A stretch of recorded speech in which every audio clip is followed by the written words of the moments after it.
Okay. Now I see everyone. Hello, all. And there are a couple of announcements. Um, I will not be able to do the lecture next week. I have death in my family, so I'll be traveling next Sunday. So Brett has kindly consented to extend the series 1 week longer so that we can complete the 7 lectures. Um, Next week's lecture would have been uh, women in ancient Africa, and so we'll be doing that the week after. Um, Also, again, this presentation is part of the Modjeska Simkins School, which is also part of the Progressive Network, which unfortunately is unable to run on a fuel of air or even water. So we appreciate any donations uh, that you might be willing to make to the Progressive Network. Again, Progressive Network does excellent work. So I would like to encourage everyone to not only contribute, but participate. Wanted to mention this young lady, Dr. Margaret Ridge. Again, I met her briefly when she was an undergraduate at Howard University, studying under the tutelage of Greg Carr. And she has since graduated, gone to medical school, done a residency, and she is now a practicing physician. But she did at an SCAT conference in Washington. She did, while still an undergraduate, she did a presentation on comedic medicine, which at which I learned a great deal. And I took a lot from that. So I want to make sure that I acknowledge her. Uh, Also, these two gentlemen are individuals that contributed to the knowledge that I'm going to share in this lecture. Dr. James McIntosh is a New York-based retired psychiatrist who had done some research on mental health in ancient Egypt that I'll briefly allude to. And Professor Anthony Browder, who, uh, along with Dr. Mario Beatty of Howard University are the two individuals I think that probably know more about ancient Egypt than almost anyone.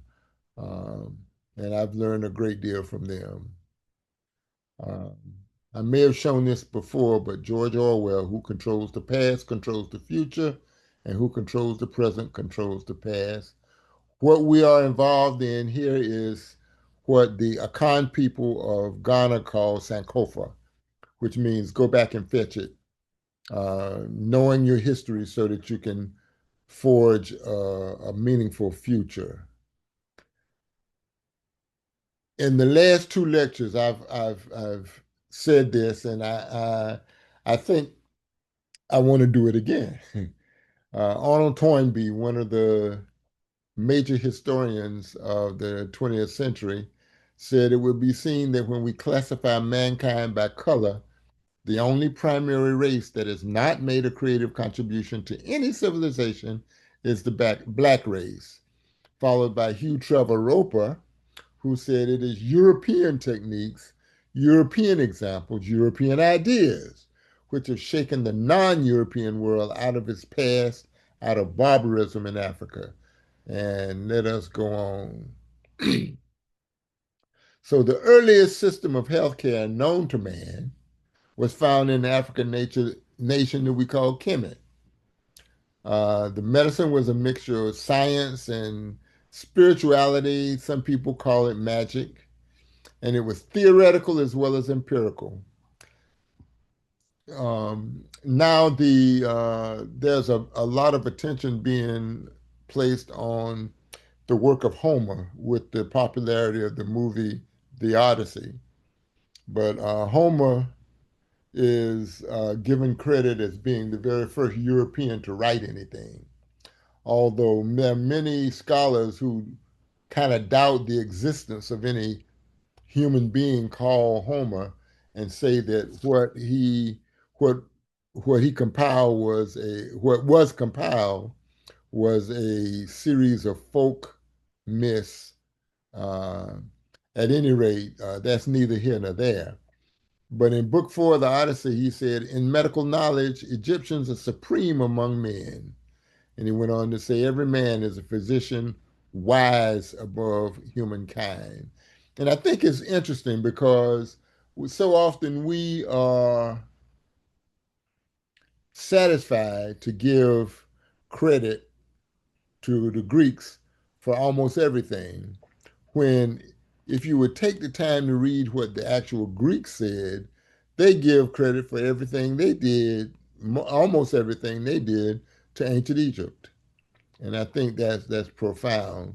We've talked about Nama, the first pharaoh, but one of the things that I mentioned him again is that he was said to have a son called Teta, who may have been the second or third pharaoh of the first dynasty. And there's at least one of my references felt that Teta was a physician who participated in the writing of the Edwin Smith medical papyrus that we're going to show you a little later. Um, Imhotep, we talked about, was recognized by Dr. William Osler, who is famous in medical circles for um, creating the system of medical training that we have today. And Dr. Osler said he was the first figure of a physician to stand out clearly from the mists of antiquity, quote. Again, I want to say that I do believe that the very first physicians were African women. Um, I think that we know about Imhotep because of what was written. But he was a multi-genius. And as I mentioned last week, he was the original upon which Asclepius, the Greek god of healing, was based. And so the Hippocratic Oath, which was an oath or is an oath to Asclepius, was an oath to Imhotep. There were several types of physicians in Kemet, and I think it's important to understand that if you were a physician in Kemet, you were also a priest. And Count Valny in The Ruins of Empire said Egyptian priests always regarded the preservation of health as a point of the first importance, indispensably necessary to piety and the service of the gods. Um, so Kemetic medicine bore some resemblance to what is happening today since it was the origin, and it was specialized. Um, in fact, Herodotus said medicine with them is distributed in the following way. Every physician is for one disease and not for several, and the whole country is full of physicians of the eyes, others of the head, others of the teeth, others of the belly, others of obscure diseases. This is Herodotus, the so-called father of history. And so they had a system of specialization, which included what we would now call internal medicine, surgery, and treatment of diseases of the teeth and gums. We now call them dentists, but then they were considered physicians with that specialty. Of interest to me is there were also gastroenterologists and proctologists, and they had titles such as guardian of the anus, the knower of the secret art. So because of this, Kemetic people, generally speaking, were very, very healthy. Herodotus called them the healthiest of all men. Eye doctors were the most distinguished, followed by those who dealt with the head, then followed by dentists. Uh, there were administrative rankings of physicians. That Kemetic name was Sanu, And the average Sanu took care of most people. You had the senior Sanu, you had the head, the inspector of the palace, and you had supervisors and these administrative rankings. I also like to mention this person, Hesse Ra, I don't know whether he was a contemporary of Imhotep, but or whether he came a little later. But he was also a third dynasty physician who specialized in diseases of the teeth and gums, and is widely considered to be the very first dentist. Comedic medicine was not only specialized, but it was also socialized. All Kemetic people had access to medical care, regardless of their station in life or their economic circumstances. It said that many Sanu were paid by the government, and especially those who worked directly for the pharaoh.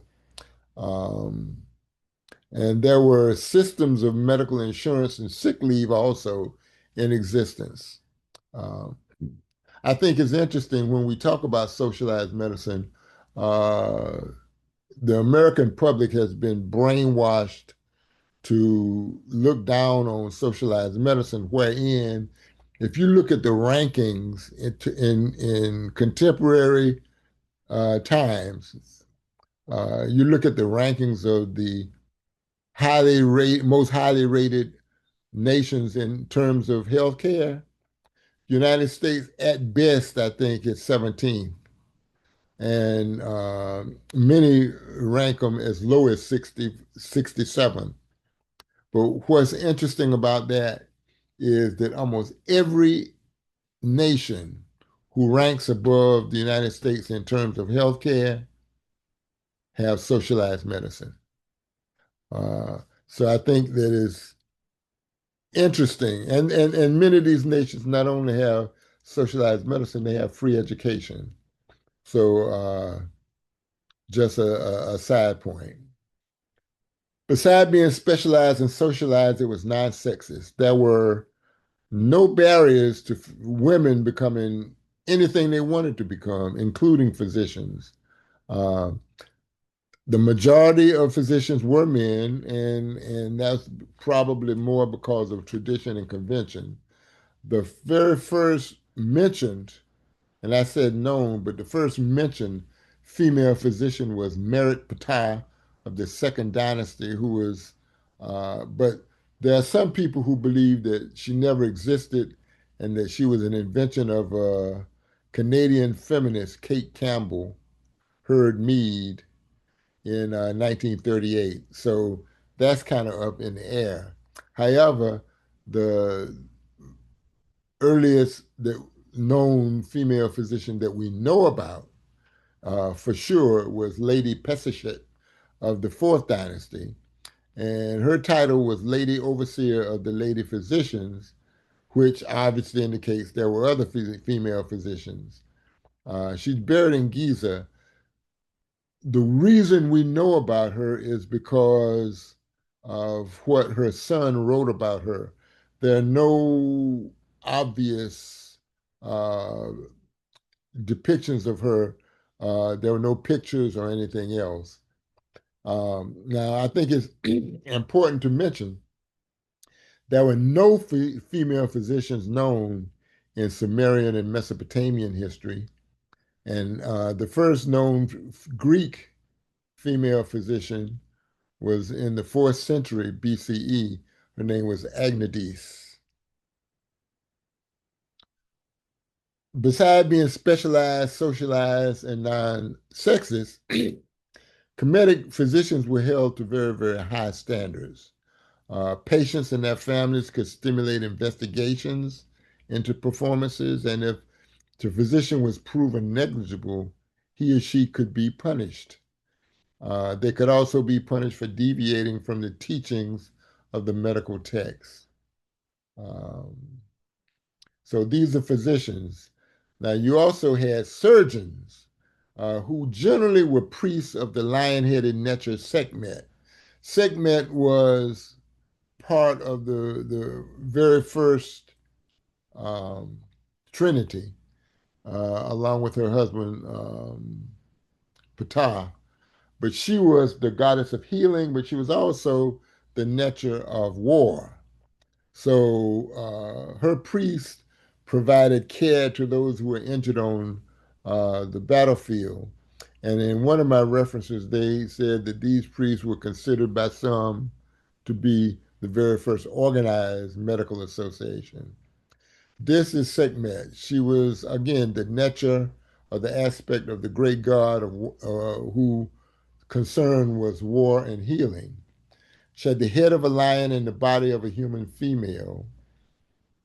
I mentioned that she was part of the first trinity that included Ptah, her husband, and Nefertim, her son.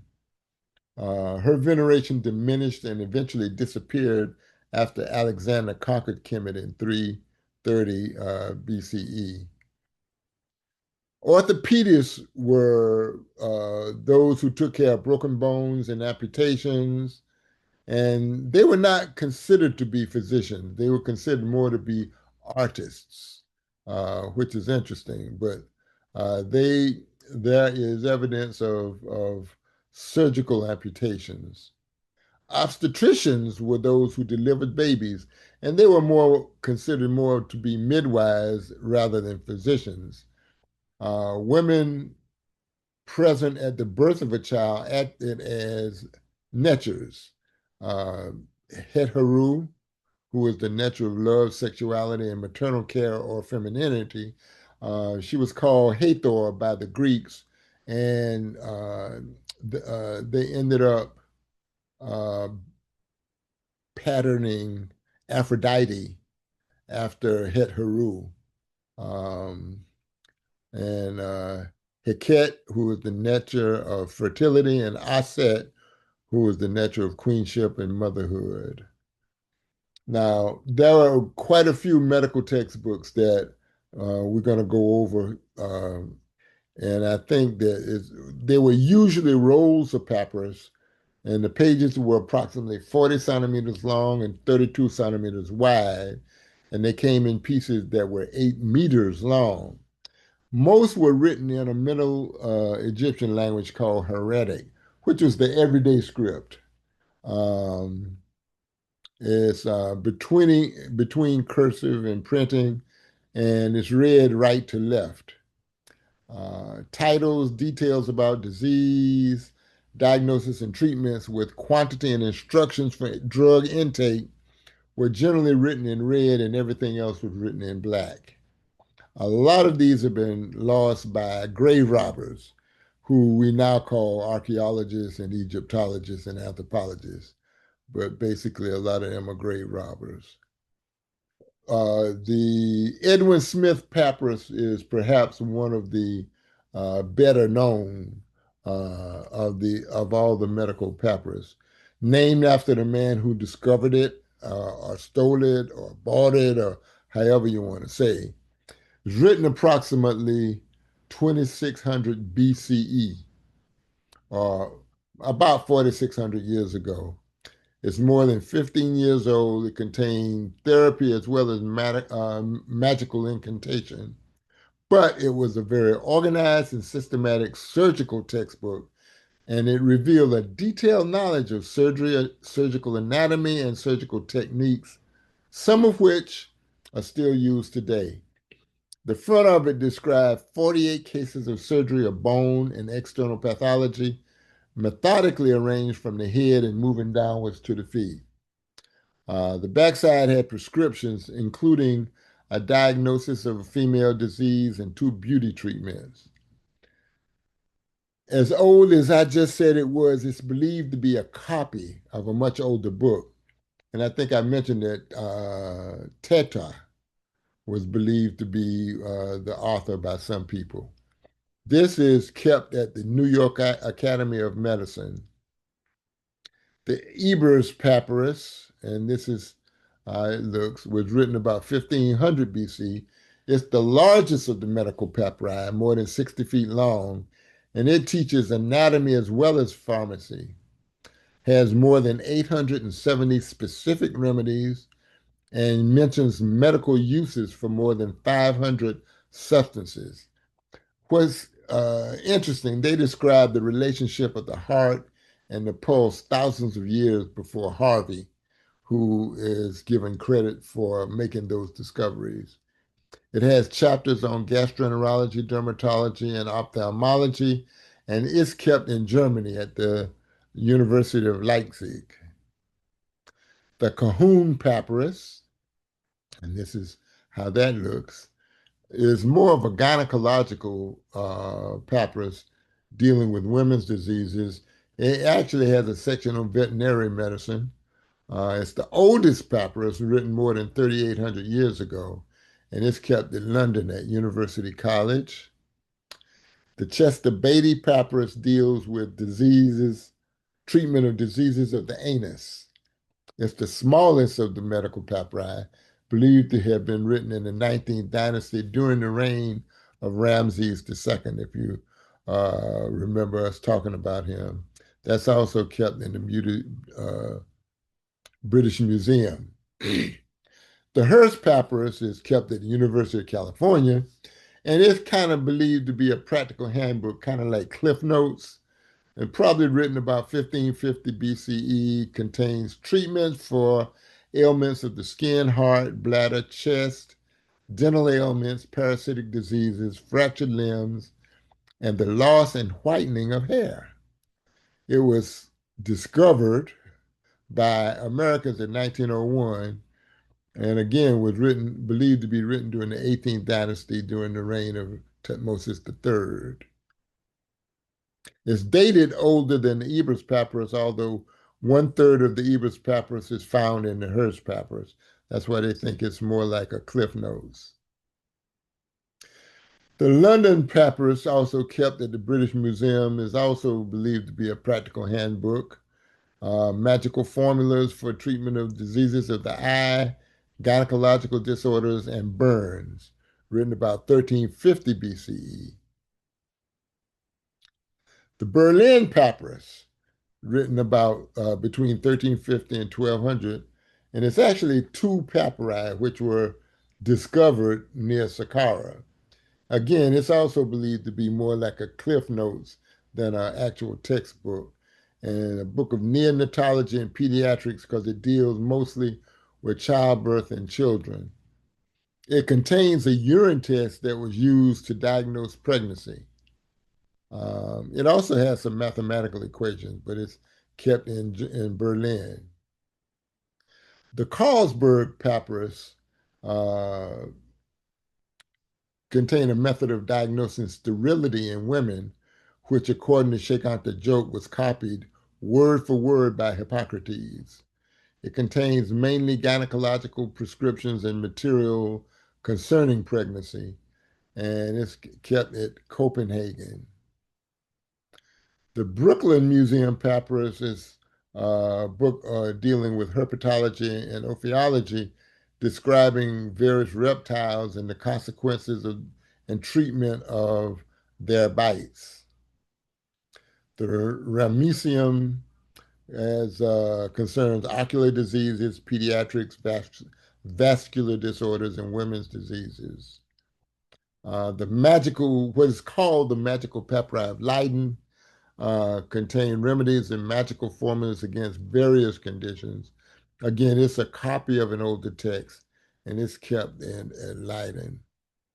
These are some other of the medical texts that I won't go into very much of a detail, um, but these are papyri that we can look up. I showed this slide before, and this is a Waset, which was not only a temple, but it was a university that included a medical school as well as a hospital. And they were called Per Ankh, which means house of life. Again, they were not only universities and medical schools and hospitals, but they were astronomical observatories, libraries, and music conservatories. So before going on, how could Hippocrates be called the father of medicine when we do know about Teta, Imhotep, Pesachet, and Hesi-Ra, who lived thousands of years before Hippocrates?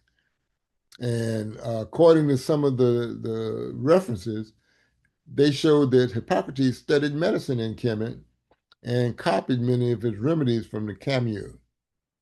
And it was written that Hippocrates was influenced by the teachings of Pythagoras, which we told last week that Pythagoras studied in Egypt more than 20 years. So, why was it important to eliminate the accomplishments of the Kemetic people and claim what they did? Dioscorides, Galen, and Pliny used the remedies discovered by the Kemetic people.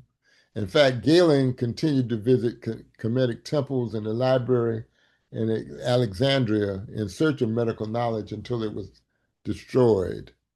The medical systems of the Hebrews, Syrians, Arabs, and Persians benefited from the medical information of Kemet, as has modern Western medicine. Galen, who was a disciple of Hippocrates, said the invention of medicine was the experiences of the Egyptians. So we're going to deal with some specific treatments. This is a jawbone found, it's an old kingdom jawbone. And if you can see these little holes right here, those are surgically drill holes, uh, presumably to drain an abscess. And what this shows is that the Kemetic physicians knew that abscesses couldn't be cured by antibiotics and had to be drained. So that's, but then they also knew about antibiotic properties of certain substances. So molds and fungi, if you know, I think one perfect example of antibiotic from mold and fungi is penicillin. Rotten bread, myrrh, honey, copper, all were used as antibiotics. Copper especially was used to treat and prevent the eye infection called trachoma, which could cause blindness. And because of the yearly Nile flood, the humidity was high, as was the incidence of eye infections. The bluish green color of copper can be seen around the eyes in many pictures and statues. And Charles Finch used to joke, this is probably the first makeup. And we talked about that last week. This is a chart that I took from one of Dr. Finch's books. Um, and it shows that they were aware of pharmacy effects. Night blindness was treated with ox liver, which is rich in vitamin A. And we know that night blindness was caused by vitamin A deficiency. Constipation was treated with castor seeds. Those of you old enough to remember castor oil, I don't need to say no more. Scurvy, which is caused by vitamin C deficiency, was treated by onions, which is rich in vitamin C. Colic in babies were treated with poppy extract or opium. Hemorrhage was treated with fresh meat. Uh, Fresh meat still had clotting factors and would often stop the bleed, um, and so forth and so on. There's some other things that I think that were mentioned specifically. Angina pectoris is a symptom of chest pain caused by the heart not getting enough blood. The Ebers Papyrus describes it such, quote, and before I say this, you can tell that these folk that were making these uh, statements, if thou examinest, you know, the Egyptian people didn't talk like that. But again, if thou examinest, well, let me translate. If you look at a man for illness in his heart, and he has pain in his arms, in his chest, and on one side of his chest is death threatening him, and they're describing angina and possibly impending heart attack.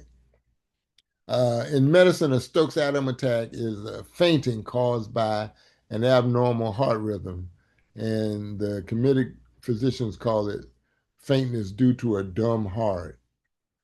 A stricture is an abnormal narrowing in a hollow organ that prevents normal passage of contents through the area. And you can get strictures in the esophagus, in the stomach, in small and large intestines, and in the rectum. The Ebers Papyrus described it as a belly too narrow for food.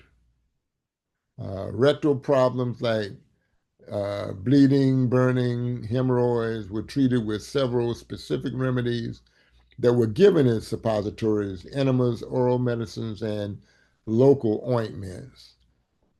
This lists a lot of the substances, and we talked about a lot of those last week. Down here it says obesity was mocked and even frowned upon, and I only one reference mentioned that. Um, I was not able to find that duplicated in any other of the references. They describe hundreds of diseases, including polio, cardiovascular diseases, and this is a photograph of an 18th dynasty guy with the characteristic foot drop, which is characteristic of polio. Surgery was called the knife treatment, and to the left is a photograph of a portion of the wall at a temple called Kan Ambo. And to the right is the way that it has been duplicated on papyrus that they sell to the tourists. But you can kind of see that it's pretty much the same. These are photographs I took at the Cairo Museum, and they were actually embalming tools, but I would imagine because of the nature of embalming, they couldn't be much different from surgical instruments. Tracheotomies were performed, and that shows that they had knowledge of anatomy and physiology. And there were several skulls that were found to have holes in them, which are called trephine holes. And these were performed frequently to treat elevated intracranial pressure, chronic headaches, to drain blood clots, and to treat seizures. So it can say that they actually did neurosurgery in ancient, and is a healed skull from the Museum of Anatomy in Cairo. They did amputations. And again, those who worked on bones were not considered physicians, but artists. And they were members of a separate guild from physicians. But they knew to use traction and splints for different types of fractures. And they did amputations. Ritual circumcision was performed on every man. And according to Herodotus, in the ancient world, Africans were the only ones who did circumcise their young men. In fact, Herodotus, um, in this quote from Book 2, in which he's saying that the Colchians were Egyptian by race, several told me that Colchians were descended from soldiers of Sesostris. I had conjectured as much myself from two pointers. Firstly, because they have black skins and kinky hair. To tell the truth, this proves nothing, for other peoples have them too. And secondly, and more reliably, for the reason that alone among mankind, the Egyptians and the Ethiopians have practiced circumcision since time immemorial. And I think it's interesting that we talk about Ethiopian because basically Ethiopia, Ethiops in Greek meant burnt faced people.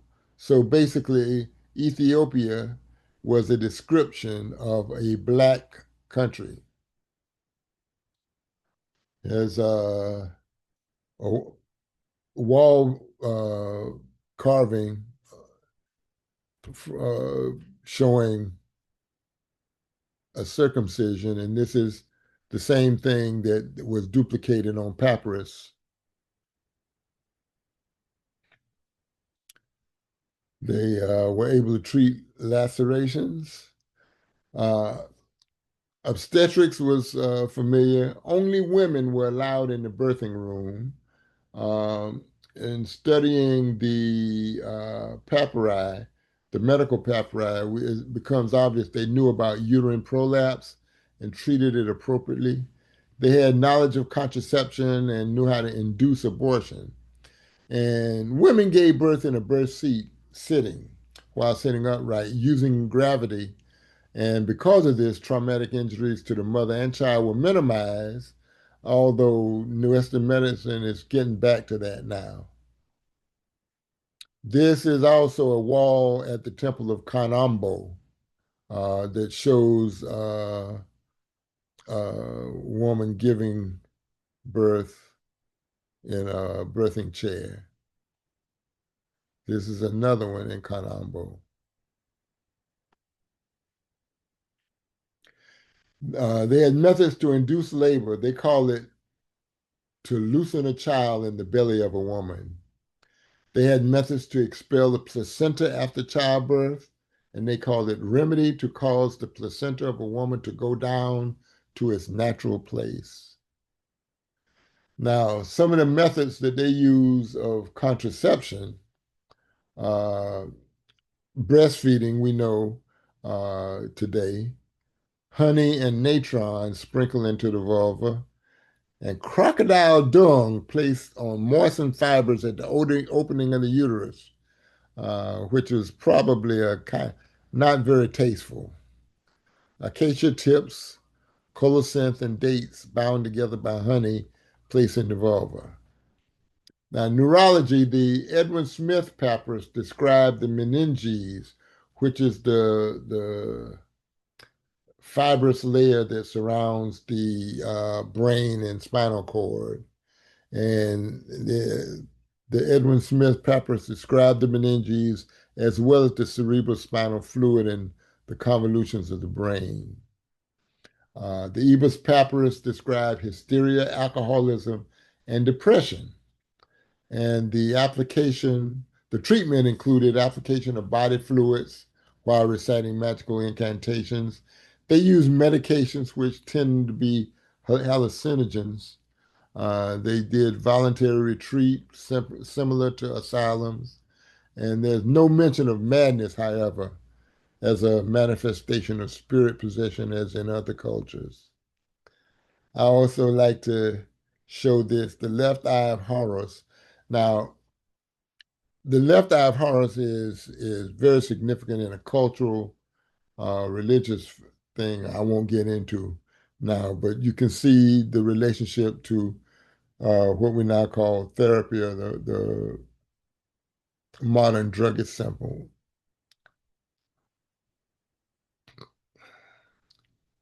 So there was a knowledge of the relationship between pharmacology, magic, spirituality, and religion, because they wore amulets as protective magic. And as the knowledge moved, the balance of these elements changed. As it moved back southwards into the African continent, emphasis on magic and spirituality remained and frequently dominated. As it moved northwards into Western Asia, which we call Europe today, the emphasis was on religions. The emphasis on religion, spirituality, and magic was eliminated and ridiculed, and the so-called objective aspect of healing dominated. Uh, Neither of these systems was optimal, and now there's a renewed emphasis on spirituality and healing in Western literature. Now we're going to move down to medicine in the golden age of West Africa. I'm going to be doing a lecture on this golden age. This is frequently during the time that it's called medieval West Africa, the time of medieval in Europe. Um, and this golden age corresponded to the early phase of the Ma'afa, but it was cut short by Arab and European slaving. There were quite a few universities with medical schools in West Africa. Now, this golden age spans through the 15th through the 17th century. I would say more like the 12th through the 17th. There was a university in the city of Jenny in Songhai that trained surgeons that regularly removed cataracts from the human eye in the 1470s. Now, at this same time that the human trafficking that we call slave trade was picking up, the University of Sankore in Timbuktu was attended by students from all over Africa and outside of Africa. And I always like to give this quote from Chancellor Williams, who is a South Carolina native of Bennettsville, South Carolina, who was a Howard University professor and wrote one of the most important books in African-centered history, Destruction of Black Civilization. And this quote says, quote, "The first and most important fact is that the general enslavement of Africans, proclaimed to the world as savages, began during the very period in the very West Africa, the center of which held one of the great universities of the world and other colleges," end quote. They knew about quarantine for smallpox, and these are African concepts. It was called the sick bush, and only those who had recovered from smallpox and were immune could even go to the sick bush. And when the patients recovered, that whole area was burned, and those people who recovered could attend others who had come down with smallpox. As a matter of fact, they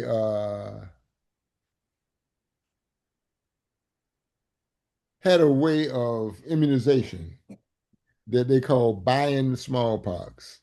And it's very interesting. The immunized person's arm was scratched with a sharp stick or something sharp, exposed to pus from a smallpox patient. And it caused a minor illness, left a scar, but the person was immune from smallpox. And they call that buying the smallpox. And it became very, very famous because during the Boston smallpox epidemic in 1721, Cotton Mather, esteemed preacher, noted that many of the enslaved Africans never got smallpox. So one of his enslaved Africans, who he called Onesimus, explained buying the smallpox. So Mather took this information and talked to his friend, Dr. Zabdiel Boylston, who tried to get people to perform the treatment. People refused, say that was a heathen act, and civilized people should not imitate heathens. So Boylston inoculated his son and the Africans that he enslaved and a few others, and he only lost 1 in 40. However, uninoculated people in Boston died at a rate of 1 in 7. What's interesting is that Edward Jenner developed a vaccine for smallpox in 1796, which is 75 years later. They also understood, Africa's also understood the importance of cleanliness. Cleanliness in ancient Egypt was spiritual, and they bathed at least daily. And in medieval West Africa, it was a standardized part of daily life that actually, according to some documentation, surprised foreign visitors, as opposed to Europe. And I would recommend a book called Dirt, A Social History as Seen Through the Uses and Abuses of Dirt, written by Terence McLaughlin. That is a fascinating book. During the 19th century, African surgeons could remove part of a patient's lung to extract a penetrating arrowhead, and they successfully operated on a man who had his belly ripped open by an elephant, and they had him back to work on a road gang in weeks. I got that from Charles Finch, and if you look at his books, he has documentation of that. In 1879, a Scottish missionary witnessed an elective C-section and reported it in the Edinburgh Medical Journal, volume 29, page 922 to 930. And these are some photographs taken from there. Now, this was unusual because cesarean sections were never done electively in Europe. They were done in desperate circumstances to save either the mother or the child, but not both. But it was routinely done in Uganda with routine survival of the mother and child. And these African surgeons used concepts that are still used in surgery today. They use anesthesia. Patient was intoxicated with banana wine. They used restraints. The patient was tied to the bed with bands of bark over her chest, and an assistant held her down. They sterilized the instruments. The surgeon washed his hands with wine and water and soaked the knife in wine. Coagulation of bleeding vessels. They used heat. They kept the fire and they kept red hot irons, and they would touch the bleeders with red hot iron. And this was after they sewed it up. This is it. So then a lot of this information in ancient Egypt passed on to the Arabs in the 640s when they invaded Egypt, and they became privy to the knowledge of the ancient Egyptians. Um, because so many of the Africans converted to Islam, many of them were called Moors. And they attempted to civilize Europe and actually brought Europe out of the Dark Ages. Moors actually ruled Iberian Peninsula and southern France from 711 ACE to 1492 ACE. And they created in Spain and Portugal many colleges and medical school graduates had to pass an examination given by the faculty before they could enter the practice of medicine. The Africans who were kidnapped and trafficked, human trafficked into America, brought much of the knowledge of the ancestors with them. Names to know: Caesar was an African practitioner in South Carolina who was given his freedom by the General Assembly for discovery of a remedy for the bite of a rattlesnake. He was granted an annual stipend of £100 sterling. The South Carolina Gazette, a Charleston newspaper, published the prescription for the benefit of the public. And it was also published in Philadelphia in 1789 and in Massachusetts Magazine in 1792. Lucas Santomé Peters was the first African physician to practice in the American colonies, although he was educated in Holland. He was part of Dutch New York. Bishop Absalom Jones and Bishop Richard Allen were leaders of the African Society of Philadelphia during the yellow fever epidemic of 1793. And they functioned as the Red Cross of the day when everybody else fled the city. Richard Allen being one of the people that I look up to, organized what we now know as the African Methodist Episcopal Church, and what many AME members don't know today is that he was a hardcore Pan-Africanist. John David Peck was the first Hausa man to receive an MD degree from a American Medical College. And these are just some other names. James McCune Smith, I think, does not get the due that he is deserved because he actually debated some of the prominent racists of the day, such as South Carolina's own, what's his name? John C. Calhoun and James McCune Smith. In those debates, Smith got the best of Calhoun because Calhoun was speaking based on hate, whereas McCune Smith was a scientist. Rebecca Lee Crumpler was the first Iowa woman to receive the MD degree. Rebecca Cole was the second. James Durham, Charles Dew uh, developed ways to store blood plasma during World War II. Daniel Hill Williams performed one of, if not the first, open heart surgery and founded the first Black hospital. These are just some other names I think that should be general knowledge. Two that point out, Kizzmekia Corbett was one of the lead scientists that developed the Moderna COVID-19 vaccine. And Leonidas Berry was a pioneer in endoscopy. And when I was in my fellowship year, I got a chance to meet him. Um, these are my references. Strutter and Nunn and Finch were the major references. Frederick Newsom and Sheridan Warwick I used also. Um, Theophilo Benga, Strouhal, and I think we'll call it and see if there are any questions.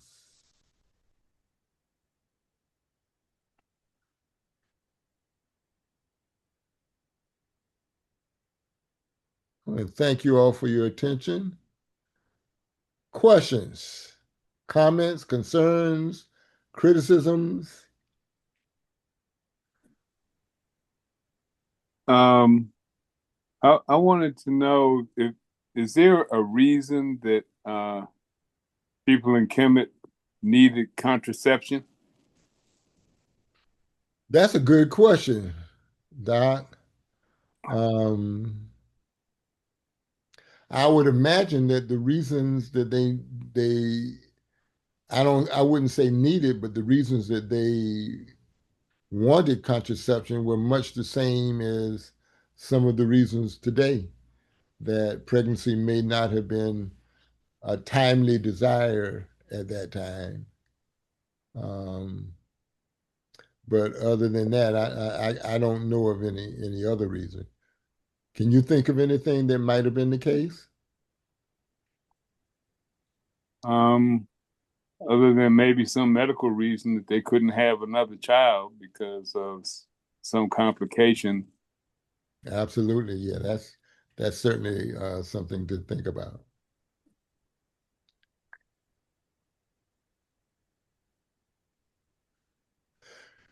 While we'll wait for another question, I want to announce that I will not be giving a lecture next Sunday because I'm going to be at a family funeral.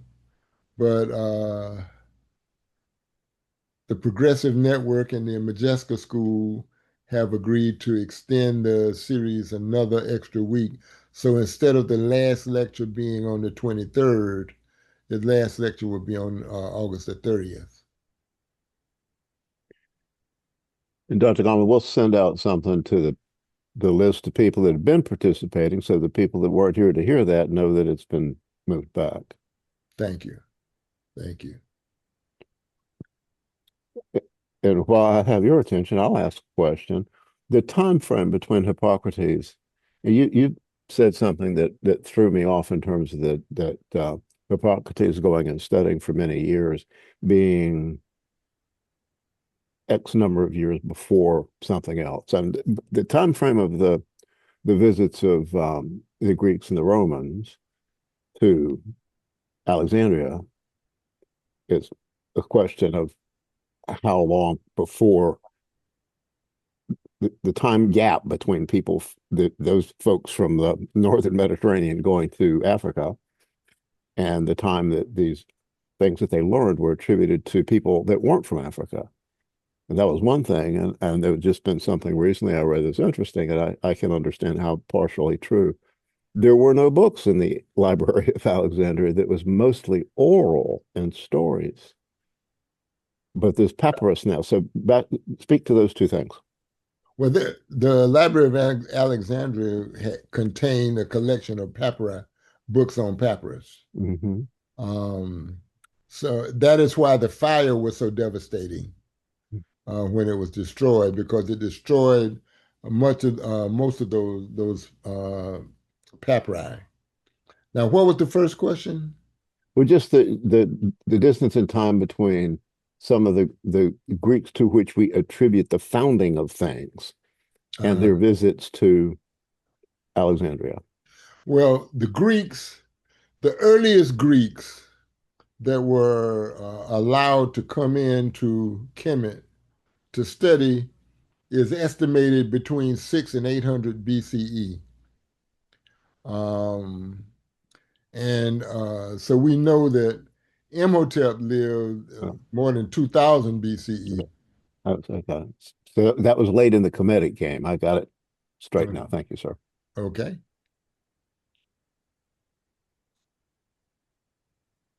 Any other questions?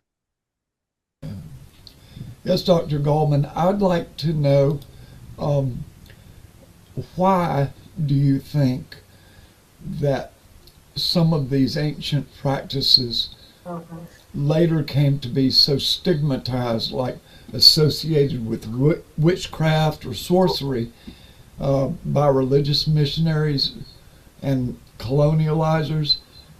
We saw that happen as part of the witch trials in London and in the early U.S. What lends itself to that? Is it a kind of does secrecy at all play into it? Like a lot of practitioners keep their medical things secret, maybe because of a sacred protocol, and so you can't independently verify these medical efficacies, and I'm just wondering how does that help lead to the kind of stigmatization that we know has happened concerning all this African medicine? Thank you, sir. I think I agree. I think that the fact that some people, as I mentioned, the Egyptian education system was called the mystery system, Hmm. but it was open to anyone who wanted to know. So there was not so much secrecy. And to get to the gist of your question, I would call it dogmatic ignorance. Um, that's fueled by fear of the unknown. I think that those religious people, and I would even go so far as to say religious bigots, who uh, developed that type of attitudes were themselves being victim of their own ignorance. Could I follow up and ask you, um, isn't it true that so few of these uh, African medicinal plants have really gone like Western style double blind clinical trials to prove safety and efficacy? And is that a problem? Do we need to be giving more money for that kind of research? And does the U.S. medical industry oppose that kind of research, to your knowledge?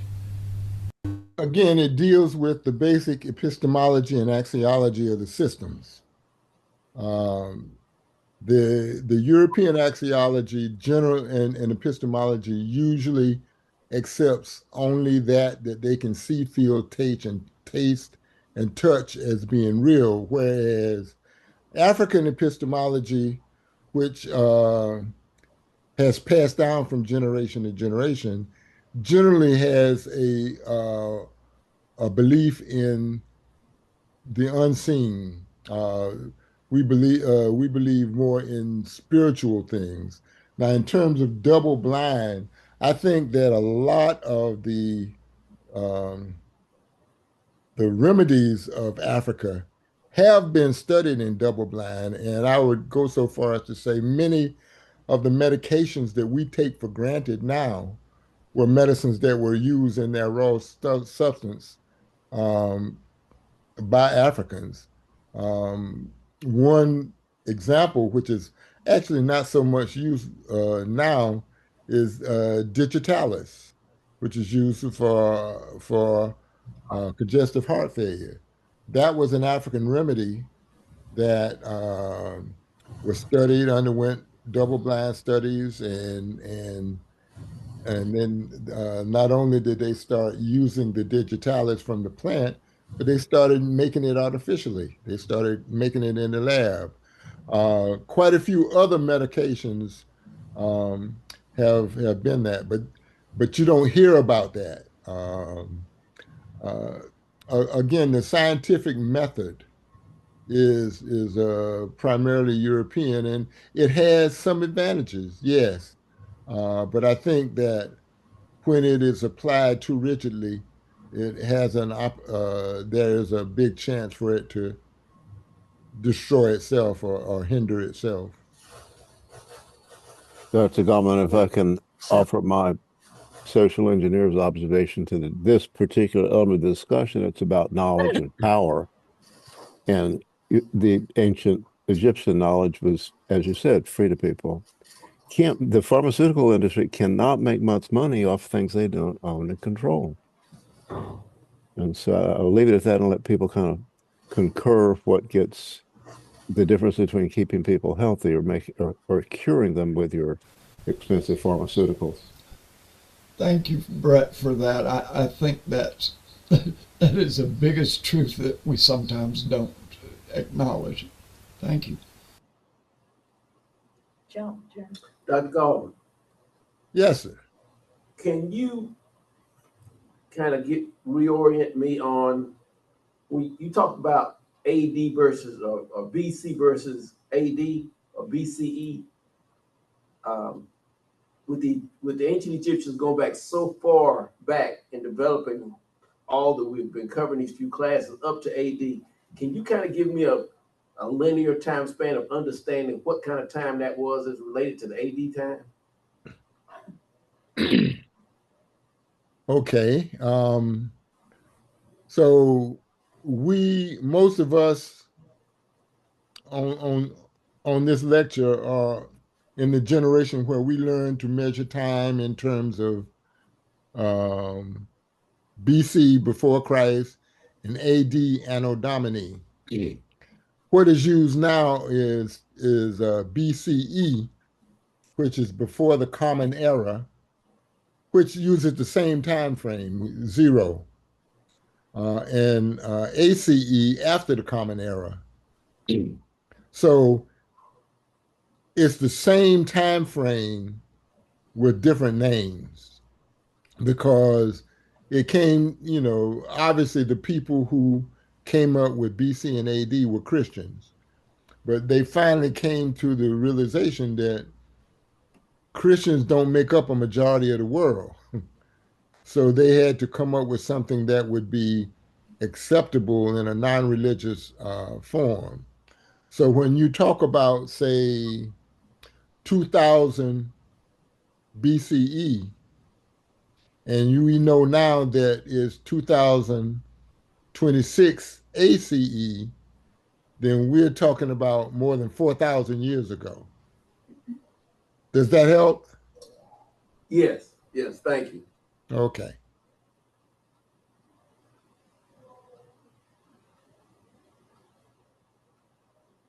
Dr. Gallman, the last question in the chat is, was Chinese medicine before the Kemet medicine? I do not think so. I've been looking at the development of Chinese medicine as well as medicine in India.